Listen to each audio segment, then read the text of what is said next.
हम देखेंगे कि income tax return for a retired person हम किस तरीके से फाइल करते हैं। जब एक पर्सन रिटायर हो जाता है तो उसमें अब 2 चीज़ें हैं। एक तो उसे पेंशन मिलेगी और उसी के साथ-साथ जब वो रिटायर होगा या होगी तो उसको कुछ बेनिफिट्स मिलेंगे। वो बेनिफिट्स क्या हैं? जिस तरह के general provident fund, gratuity fund, benevolent fund, leave encashment या फिर किसी किस्म का वर्कर पार्टिसिपेशन फंड में अगर जो है वो इन्वेस्टमेंट हुई थी। तो इस तरह के कुछ सर्टेन बेनिफिट्स हैं वो एम्प्लॉयी को जो है वो मिलते हैं। तो यहाँ पे ये बड़ा क्रूशियल होता है कि जब आप पहली बार रिटायर हो रहे होते हैं, ऑफ कोर्स बंदा पहली बार ही रिटायर हो रहा होता है, लेकिन रिटायर होने के बाद जब पहली बार उसकी रिटर्न फाइल हो रही होती है, तो उस टाइम पे जो है बड़ा इसको तरीके से जो है हमें फाइल करना चाहिए ताकि फ्यूचर की जो कॉम्प्लेक्सिटीज़ हैं उनसे हम बच सकें। तो सबसे पहले आप देखें कि एम्प्लॉयमेंट के टैब में हमारे पास सैलरी का टैब है। अब जिस टाइम तक वो रिटायर नहीं हुआ था तो तब तो उसे नॉर्मल सैलरी मिल रही थी और वो इधर फाइल कर रहा था, लेकिन द मोमेंट ही और शी हैज़ गॉट रिटायर्ड तो फिर उसको जो इकट्ठा बैलेंस मिलेगा जिस यहाँ पे फाइल करने हैं। जिस तरह फॉर एग्जांपल हम कहते हैं कि रिटायरमेंट के बाद जो है उसको फ़र्ज़ करें कि 25 लाख रुपए जो हैं मिले हैं पीपीएफ और ग्रेच्युटी की मद में, तो हम उसको यहाँ पे मेंशन कर देंगे एम्प्लॉयमेंट टर्मिनेशन बेनिफिट्स में। अच्छा, अब हम क्या करेंगे कि उसने आइरिस ने ये अमाउंट जो है वो नॉर्मल टैक्स में डाल दी है, लेकिन अगर हम सेकंड शेड्यूल जो है वो पढ़ें इनकम टैक्स ऑर्डिनेंस का, तो उसमें बड़ा क्लियरली ये लिखा हुआ है कि पीपीएफ फंड जो है वो एक्यूमुलेटेड बैलेंस जो भी एम्प्लॉय को मिल रहा होता है वो एग्जेम्प्ट होता है। अब देखिए इसकी वजह ये है कि जीपीएफ में भी अब 2 कंडीशंस आ जाती हैं। अगर तो वो गवर्नमेंट के इदारे ने मेंटेन किया हुआ है जीपीएफ, तो फिर तो ऑफ कोर्स वो फुली एग्जेम्प्ट है, उसकी ना तो कोई टैक्स की ट्रीटमेंट होती है। अब होता ये है कि जब आपको सर्विस के दौरान आपकी जो सैलरी होती है, वो ग्रॉस सैलरी पे आपका टैक्स विथहोल्ड हो रहा होता है, जिसकी वजह से वो जो अमाउंट आपकी जीपीएफ की मद में कट रही होती है, वो उसमें शामिल होके ऑलरेडी उस पे टैक्स हो चुका होता है।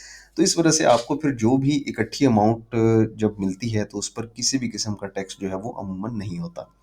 अच्छा, फिर हम ये बात करते हैं कि अगर तो वो अप्रूव्ड ग्रेच्युटी फंड है जिसकी अप्रूवल नहीं ली गई कमिश्नर के साथ, तो फिर उस केस में क्या होता है कि उसकी कुछ जो ट्रीटमेंट है वो और तरीके से होती है।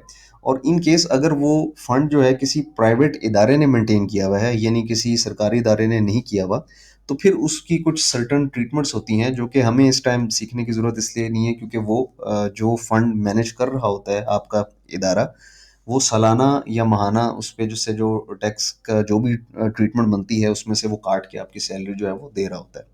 तो इस वजह से इन एनी केस जब भी आप रिटायरमेंट के बाद अपना एक्यूमुलेटेड बैलेंस जो है वो लेते हैं जीपीएफ का, तो वो हमेशा फुली एग्जेम्प्ट होता है। तो यहाँ पे हम ये अमाउंट लिख देंगे और इसी को यहाँ से कॉपी करके यहाँ पे पेस्ट कर देंगे। पेस्ट करने की वजह क्या है? क्या अगर आप देखें सेकंड टैब यहाँ पे लिखा हुआ है अमाउंट एग्जेम्प्ट फ्रॉम टैक्स। तो एग्जेम्प्ट फ्रॉम टैक्स जो भी अमाउंट है वो हम यहाँ पे मेंशन कर देंगे।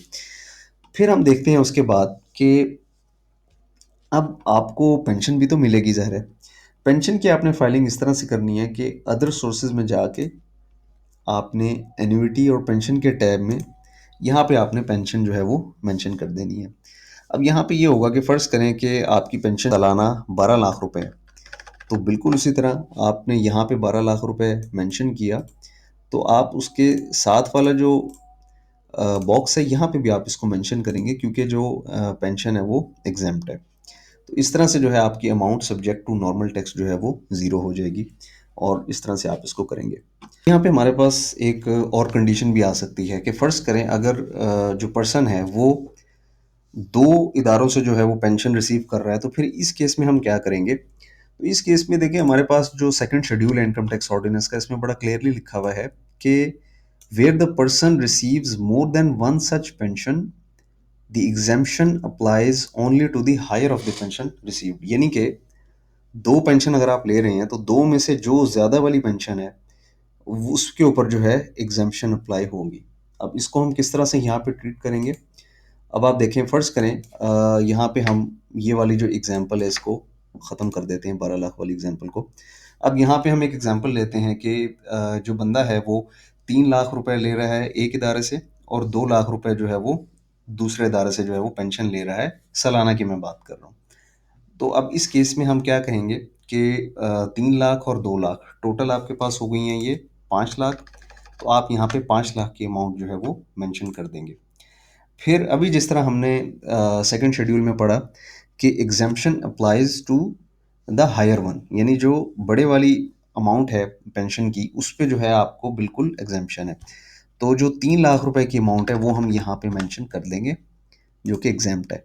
तो अब बकाया जो 2 लाख रुपए हैं, अब ये this is the amount which is subject to the normal tax. Although 2 lakh रुपए जो है वो काफ़ी कम अमाउंट है, 6 लाख रुपए से कम है, तो ऑफ कोर्स इस पे कोई टैक्सेशन जो है वो नहीं होगी। लेकिन जाहिर है अगर आपकी टोटल इनकम वो बढ़ जाती है तो फिर तो ऑफ कोर्स उस पे 6 लाख से ऊपर ये हो जाती है तो फिर तो आपको टैक्स देना पड़ता है।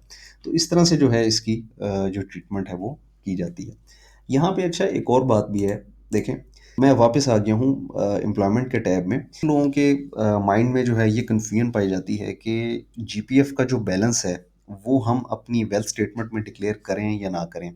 क्योंकि उनको ये लगता है कि अगर हमने डिक्लेयर ना किया तो बाद में जो इकट्ठी पेमेंट आ रही होगी उसमें जो है कुछ इश्यूज हो सकते हैं। कि अगर तो आप शुरू से उसको वेल्थ स्टेटमेंट में मेंटेन जो है वो कर लेते हैं तो दैट्स अ गुड प्रैक्टिस, इसमें कोई मसला नहीं है। लेकिन अगर आपने नहीं की मेंटेन तो फिर भी उसमें कोई मसला नहीं है, क्योंकि अभी आप देखें सेकंड शेड्यूल में आपको दिखा देता हूँ। Payment from a provident fund to which the provident fund act 1925 applies. जाहिर है जो भी प्रोविडेंट फंड जो है वो बनेगा वो इसी एक्ट के थ्रू ही बनेगा जो कि अप्रूव होगा। और फिर उसके नीचे आप देखें कि the accumulated balance due and becoming payable to an employee participating in a recognised provident fund, तो ये जो है फुली एग्जेम्प्टेड है। तो अब चूंकि ये एग्जेम्प्टेड है यहाँ पे बड़ा क्लियरली लिखा हुआ है, तो अगर आपने अपनी वेल्थ स्टेटमेंट में नहीं भी मेंशन किया तो कोई मसला नहीं है, आप उसको एग्जेम्पशन के टैब में डाल दें जब ये पता है बात कि वो एग्जेम्प्ट है। तो इसमें इसलिए कोई परेशानी वाली बात नहीं है। तो ये था हमारा आज का लेक्चर जिसमें हमने एक बड़ी बेसिक सी जो है वो चीज़ें जो हैं यहाँ पे सीखी हैं।